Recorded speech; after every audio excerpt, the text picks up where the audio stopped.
പാലൊന്നും ഒഴിക്കാതെ ഒരു സ്മൂത്തി ഉണ്ടാക്കിയാലോ, അതും ഹെൽത്തിയും ടേസ്റ്റി ആയിട്ട്. ഞാനിവിടെ 2 ടേബിൾ സ്പൂൺ റോസ്റ്റഡ് റാഗി പൗഡറാണ് എടുത്തിരിക്കുന്നത്. അതിലേക്ക് 2-3 ടേബിൾ സ്പൂൺ വെള്ളം ഒഴിച്ച് നന്നായിട്ടൊന്ന് മിക്സ് ചെയ്ത് മാറ്റി വയ്ക്കുക.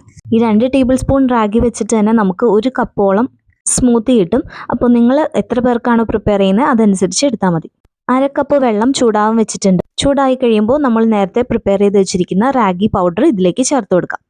പിന്നെ നന്നായിട്ടൊന്ന് മിക്സ് ചെയ്യുക. അതിൻ്റെ കൂടെ തന്നെ ഞാൻ ഒരു 1/2 കപ്പും കൂടെ വെള്ളം ഒഴിച്ചു കൊടുത്തിട്ടുണ്ട്. അപ്പോൾ മൊത്തം 1 കപ്പ് വെള്ളമാണ് എടുത്തിരിക്കുന്നത്. ഇനി ഇത് നന്നായിട്ട് മിക്സ് ചെയ്ത് കട്ടകളൊന്നും ഇല്ലാതെ ഒരു 2-3 മിനിറ്റ് കുക്ക് ചെയ്യുക. ഒരുപാട് തിക്കായിട്ട് വേണ്ട, ഏകദേശം ഈ ഒരു കൺസിസ്റ്റൻസിയിൽ നമുക്കൊന്ന് ചൂടാറാൻ വേണ്ടി മാറ്റി വയ്ക്കാം. ചൂടാറി കഴിയുമ്പോൾ നമുക്കൊരു മിക്സിയുടെ ജാറിലേക്ക് ഇത് മാറ്റി കൊടുക്കാം. അതിൻ്റെ കൂടെ തന്നെ ഒരു 2 ഈന്തപ്പഴം കൂടെ ഞാൻ ചേർക്കുന്നുണ്ട്.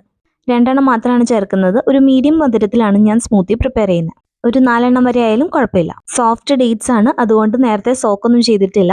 ഇതൊന്ന് ചെറുതായി കട്ട് ചെയ്ത് ചേർത്ത് കൊടുക്കാം. പിന്നെ ചേർക്കുന്നത് സിനമൺ പൗഡറും ഒരല്പം ജാഗ്രി പൗഡറും. ഇനി നന്നായിട്ടൊന്ന് മിക്സ് ചെയ്ത് കഴിഞ്ഞാൽ നമ്മുടെ സ്മൂത്തി ഇവിടെ റെഡി ആയിട്ടുണ്ട്. ഞാനിവിടെ ടോപ്പിങ്സിന് വേണ്ടിയിട്ട് ഒരല്പം മിക്സഡ് നട്ട്സും കൂടെ ചേർക്കുന്നുണ്ട്. പാലൊന്നും ചേർക്കാതെ തന്നെ ഇതുപോലെ നല്ല ടേസ്റ്റി ആയിട്ട് സ്മൂത്തി ചെയ്യാൻ പറ്റും. ജാഗ്രി പൗഡറിന് പകരം നമുക്ക് 4 ഡേറ്റ്സ് മാത്രം ചേർത്ത് കൊടുത്താലും മതി. അതുപോലെ സിനമൺ പൗഡർ ഉണ്ടെങ്കിൽ ഡെഫിനറ്റ്ലി അത് ചേർത്ത് കൊടുക്കുക. ഇല്ലെങ്കിൽ 2 ഏലക്കായൻ്റെ കുരു ചേർത്താലും മതി. എല്ലാവരും ഒന്ന് ട്രൈ ചെയ്ത് നോക്കും.